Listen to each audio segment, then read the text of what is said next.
സുതവചനമശേഷം തൈരനുശ്രുത്യ കുന്തി ഭവതി സകലബന്ധോ സന്നിവേശ്യ സ്വചിത്തം പരപദമഥയാത സ്വാമുപേക്ഷ്യ പ്രഭാസേ തനുമഹ വിദുരോഗാത സ്വക്ഷയാ ധർമ്മദേവ.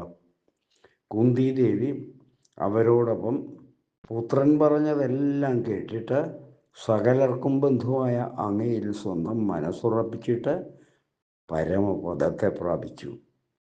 ധർമ്മദേവനായ വിതുരർ സ്വന്തം ശരീരത്തെ പ്രഭാസത്തിൽ ഉപേക്ഷിച്ചിട്ട് സ്വനിലയത്തെ പ്രാപിച്ചു. കുന്തിദേവി ശ്രീകൃഷ്ണ ഭഗവാനിൽ മനസ്സുറപ്പിച്ച് ഭഗവത്പദം പ്രാപിച്ചു. സംസ്കൃതേ ഉപരരാമ, സംസാരത്തിൽ നിന്ന് ഉപരമിച്ചു എന്ന് ശ്രീമദ് ഭാഗവതം പറഞ്ഞിട്ടുണ്ട്. യോഗശക്തിയാൽ ഭഗവത്പദത്തിലെത്തിയതായി കരുതാം.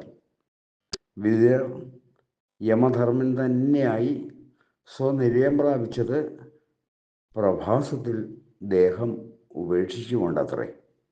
സർവത്ര ഗോവിന്ദനാമ സങ്കീർത്തനം.